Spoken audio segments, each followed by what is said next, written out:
Fucking hoes and popping pills, man, I feel it's like a rock star. I've been fucking hoes and popping pills, man, I feel it's like a rock star. All my brothers got the gas and they always be smoking like a rock star. Fucking with me, call up on the Uzi and show up and then they shot down. And my homies pull up on your block and make that thing go grata-ta-ta. Switch my waking back in black and started saying rest in peace to Con Scott.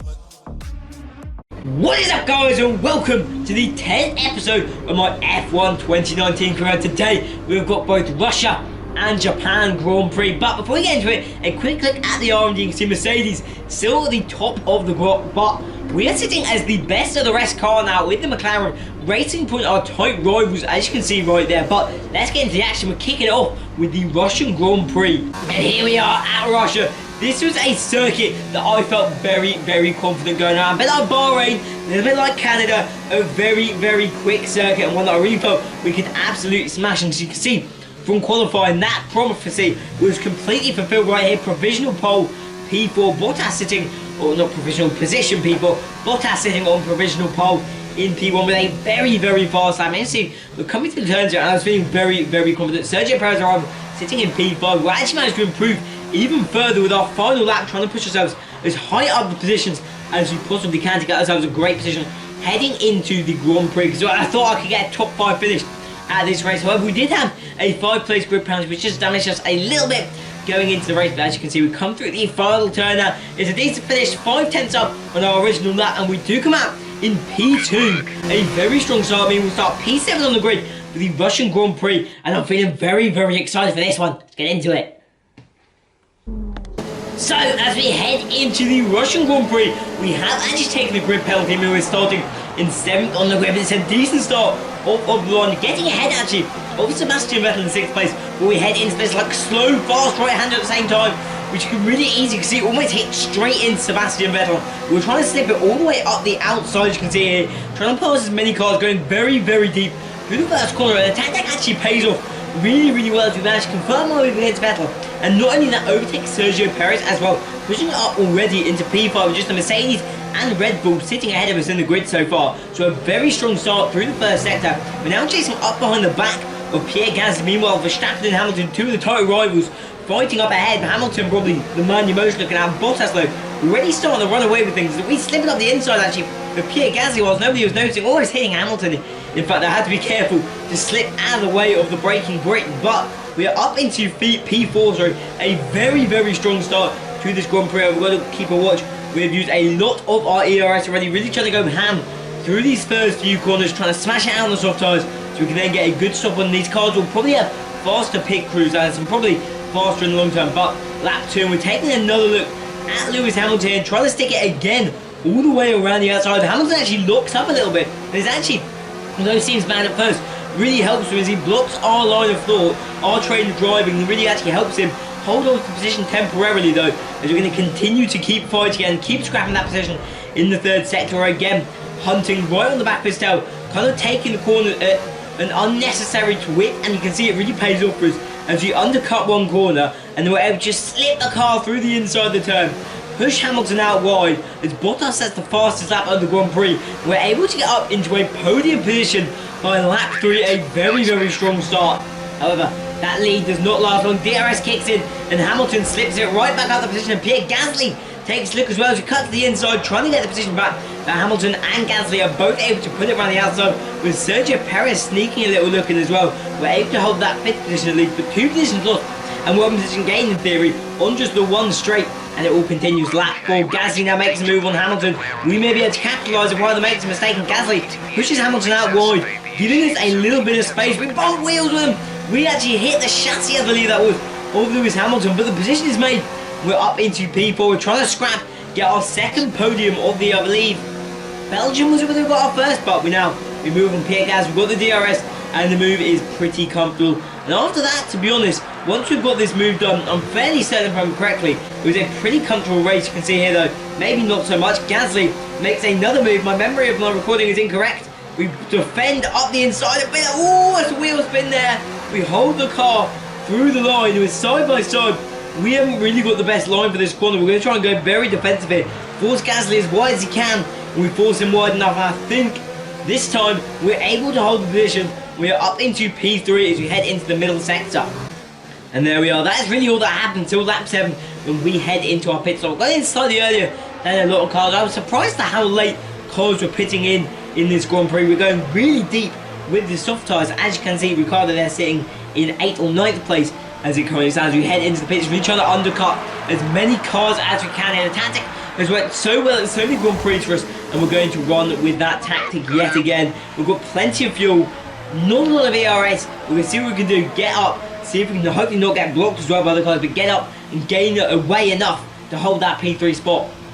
And we have done just that. As we cross the line for the end of lap 10, we've passed Giovinazzi, the last of the pitters, and we are sitting in a comfortable P3. In fact, close to Verstappen, not close enough though to catch him though. As a dull end to the Grand Prix means we do get a 3rd place finish. We've set no, we don't set a fastest lap. I thought we set a fastest lap at the end there, but it's a 3rd place finish, our 2nd podium of the year.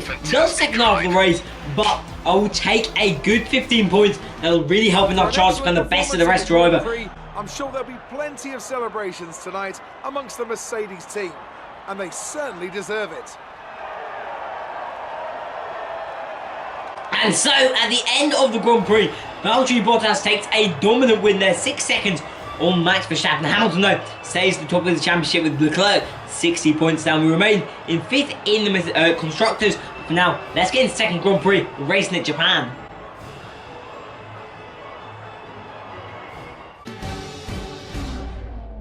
So, as we jump into the 2nd qualifying of the episode, we are at Japan, and it is a rainy day, and we are under a hell of a lot of pressure. At the end of quality 1 right here, and we're currently sitting at the back of the pack. Unlike Russia, Japan is a track that I am really not a fan of, especially this first sector here, and especially in the rain. I really find I struggle around this track. We can see we're getting a bit of time through this first sector. We're up 3 tenths on what we did in the first time, but as you can see, we come into the final sector. It's just not enough. We're so poor, and I think we may have made it into quality 2 if we hadn't screwed that last corner. That last chicane there, if we got that right, we may have went into quality 2, but it wasn't enough. It only pushes it up to 19th place, jumping Kubica. But at the end of the day, we are be starting at the back of the grid, as we did have a lot of penalties stacked up for this Grand Prix. So it's going to be a tough race, hopefully in the dry though.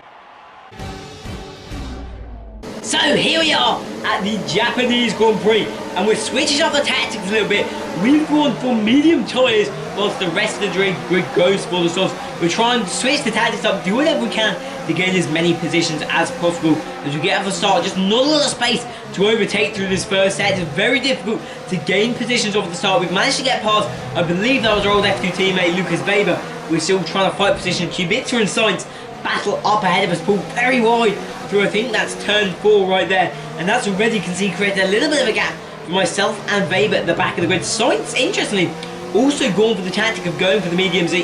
Sainz has struggled so far, I'm going to be honest. He got dropped by Mclaren for myself, he then got picked up by Renault when Ricciardo left, and has been unable to pick up points yet in the season. Renault, of course, struggling with a car in particular, and we are able to take him around the inside there, up before the chicane, or the hairpin, sorry. And we're then able to take a look around the inside, up the inside of Kubica. So we're able to get at least a couple of positions at the beginning of this lap. He's really in the back markers, and now behind the 2 Hasses of Magnussen and Grosjean, a team that's been really quite underwhelming so far this season. A very dull start to the race. You see, lap 4, nothing has happened at all, but that is when a bit of luck strikes for us, and some kind of issue up ahead. You saw that yellow flag for a split second. I don't know what will happen, but there's a train of cars stuck behind somebody up ahead that is really slowing the whole pack down, and that is I think that's Alexander Albon, and that is exactly what I need. Is hugely helps us in this Grand Prix, as it's bunched us up right to the back of the point. We were never looking at like a top 8 finish, so if we can back 1 or 2 points in this Grand Prix, this has really helped us in our goal of doing that. You see Ricciardo also in this train in P12, but we can take a little peek up the inside of Grosjean here, see if we can find any room, but we're going to try and sneak it. We actually make a bit of contact, way too much contact. Probably should be penalised for that. All we did in reality was create a huge gap between ourselves and the rest of the pack. We're actually getting that gap up quite quickly, just because of the horrendous pace they seem to have. I don't know how Albon has managed to hold everyone, but he was doing a damn good job. It was he on wets or something, I don't know. But either way, to come to lap 5, still no progress, and I decided we just weren't gaining time, And even though we were on hard tyres and would be moving to softs, I decided, fuck it, we're going to go for a long stint on the softs, make a final dive attempt up the inside of Grosjean whilst Weber, in fact, pushes as well. We'll go 3 wide through the final turn. We head in for a very early pit stop. So we're not going to get held up by all this. We're just going to head into the pits, get it all sorted out of the way. And it's going to be a very, very tough managing the tyres for the next 8 laps of this Grand Prix. These softs are not meant to go this far. But to be fair, a lot of cars did a long stint on the softs in the last Grand Prix, but at the same time, we would have tried to undercut all these cars and get away from that Albon chasing back and get up into a top position and a point scoring position. But as you can see, that is exactly what goddamn happened. We see him P12 on lap 10 after undercutting a damn hell of cars, but Perez and Sainz and Raikkonen all yet to head into pits. Gasly, the only pit round of this lot we're scrapping with really is Sainz and Raikkonen head into the pits here. You can see Ricciardo, the man just behind us on the tracks, will go side by side with Pierre Gasly, one of our championship rivals here, into turn 1 on lap 11, and we bottle out first a little bit, make a bit of contact again. We're both kind of sliding around. Perez, not really a big concern at this stage of the race. He's got a pit stop, he's going to counteract, meaning we've got at least a possible P8/P9 on the cards here by the looks of things. Actually helping me at this stage by holding up Pierre Gasly. We're trying to use this opportunity as well to save as much possible ERS and as much possible fuel as we can. As we come to the end of lap 11, we're trying to just sneak up the inside of Gasly. We had a very good try at it, but he pushes us up the curve a little bit. I've got to say, quite aggressive and unexpected from the Frenchman, I've got to say. And all this scrapping has meant that Daniel Ricciardo, my teammate, has caught up with this, and this is now a 3-horse race here for 8th place. We quite aggressively cut my teammate off right there. That's not going to help anybody's relations with it. And then we slip up try to get up the inside, which then turns into the outside lane, which doesn't help us in the slightest. Perez pits in and causes us to brake unnecessarily heavily, heading onto the straight, which slows us down further. And now it's myself versus Daniel Ricciardo, my teammate, and we head into turn 1. All the action going on in this Grand Prix. We're given the space more than he probably deserves, and it forces us wide, in fact, and we really screw this up, running onto the grass, giving them a fair bit of room. And even with these softs, that I've got to admit, at this stage of Grand Prix, we're really starting to struggle. You can see the gap, you can see Ricciardo and Gasly both gaining as we come onto lap 13. It's in fact Ricciardo that Gasly's fighting with, not myself, meaning we're probably sitting in a P10 position for the end of this race, and that is exactly how it ends at this Grand Prix. You can see as we come through the final couple of turns, we're still on sector 1 here in this bit, but as in a second you see we come through the final couple of turns, we do finish in P10. I suppose we can take heart, we gained 10 positions, so in that respect, a very good result, but maybe not what we wanted. We could have got more in beating Ricciardo and Gasly, but it wasn't to be, so we'll take it. Red Bull have done a phenomenal job recently. It's clear to see that they've put in the work, and they should be proud of the victory they secured here.